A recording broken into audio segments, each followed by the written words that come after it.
脚，你们向前一扑啊，接着扭脖子。如果他戳你的脚，你们向前一扑啊，接着。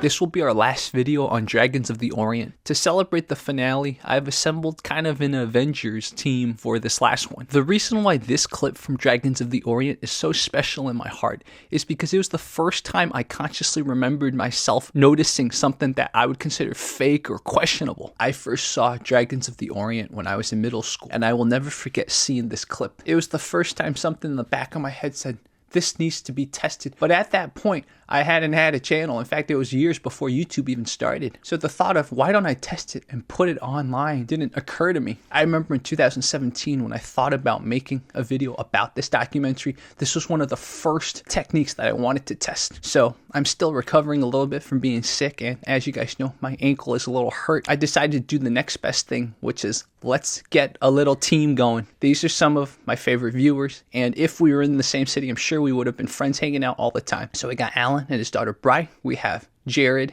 and Ryan. And then we have Thomas and his whole Martial Geeks team. So let's enjoy this Avengers Assemble.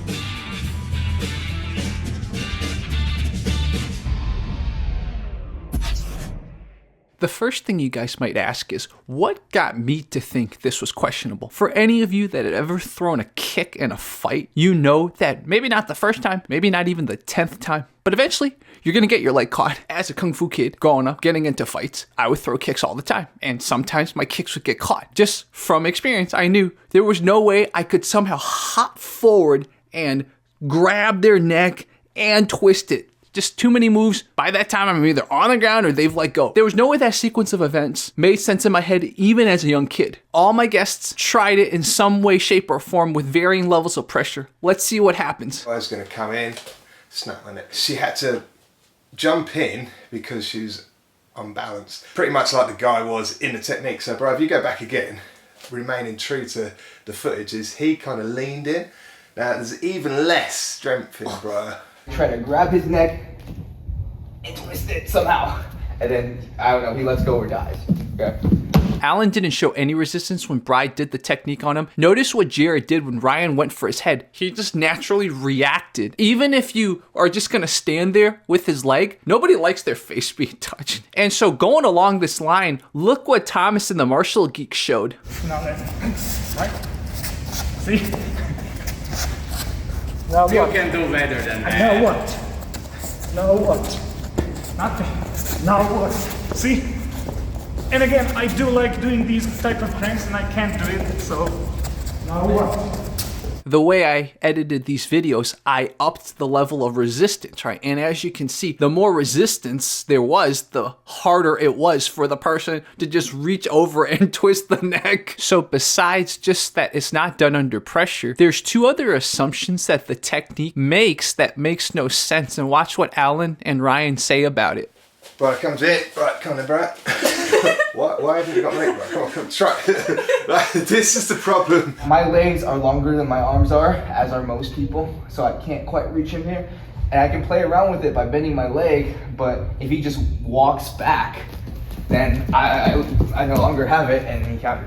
I think the average person has longer legs than arms. So I actually went and did a lot of research on leg length and arm length and leg development. And it's actually a lot more complicated than I thought. One thing I did learn is that depending on how much nutrition and other good environmental factors you had during your early years and your puberty years, it will determine how much your legs grow in proportion to other parts of your body. So it's really complicated. But anyways, we'll just shelve this for now. And then there's the off balance factor that both Alan and Ryan talked about. Anyone that's on one leg knows how hard it is. And then there's someone else holding it, moving you around. That is really hard. Something that Ryan and Jared showed is that there's also an assumption about how he caught the leg that's very questionable. When you catch like this, the only area of air that you have is this wide, as big as your hand. If he goes any higher, any lower, then I'm not going to be able to catch it.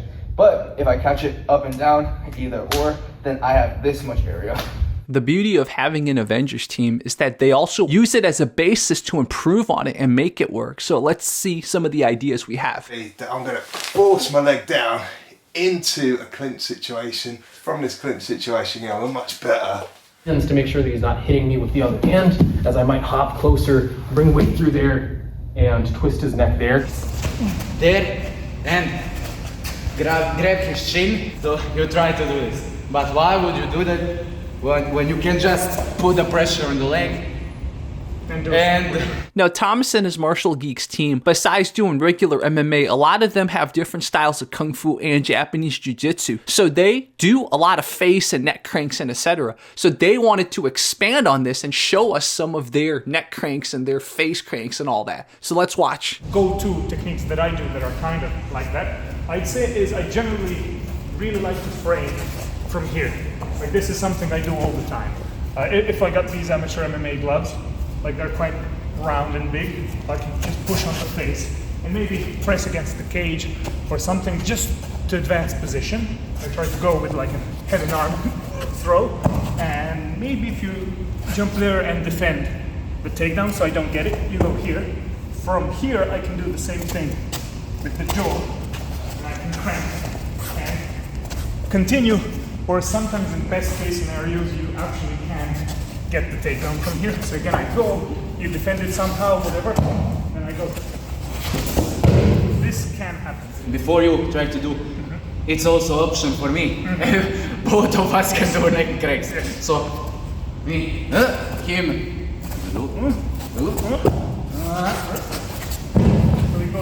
And we got even more from the Martial Geeks team. Guys, make sure to go follow them. In fact, go follow everyone that I featured on here, okay? So go follow Martial Geeks. Check out some more ideas that they gave. It's not going to happen on somebody who's trained, but nonetheless, mechanically, it can be done. From here, you can sort of like crank, or maybe you're here in some sort of position, maybe there's this like Darce thing, and maybe I don't have like the proper grip, but from here, you do crank, you can crank. Sometimes, like getting these type of like entry throws can be like benefited from the crank and stuff like that.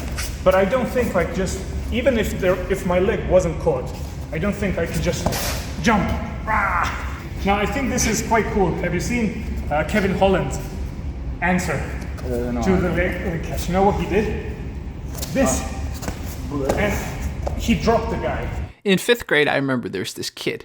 One time he heard that I did Kung Fu. So I thought me and him were going to spar. Either I misinterpreted or he misinterpreted. I thought we were just going to spar. By the second strike, a hook came at me so hard. I was so confident in my abilities, I needed to take off my glasses. So when the hook hit me, it knocked my glasses straight off. Years ago when I did a talk with Icy Mike, I talked about some guy named Micaiah. Back in the day, I sort of agreed with Icy Mike that Micaiah sort of tormented me, but that wasn't really true. Micaiah actually was really cool. Sometimes he would mess with me, but in moments like this, he actually came and helped me out. And so he came over and tackled the kid. So I want to thank Micaiah, and I want to correct something that I sort of said in passing when I was talking to Icy Mike. The reason I mentioned this kid was named Michael, by the way, was because Michael would get into fights all the time. He was always getting into trouble. But I just remember he threw kicks all the time because he was a smaller kid. And whenever he got his leg caught, he was just so good at turning and just getting his leg out. I think the majority of people, when they get their leg caught, if they're kickers, are probably going to try to get out of it. That came about, too, from both Ryan and the Martial Geeks people. Where should I go?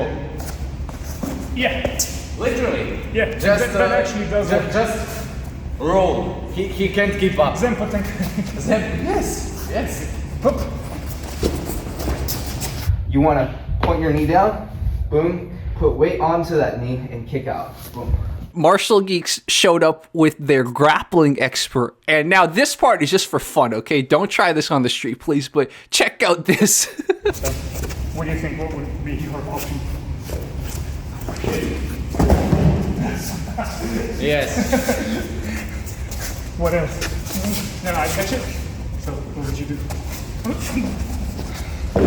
Brah, you're so nasty. Yeah. And you actually can do Kanibasabi carefully. Oops. Right.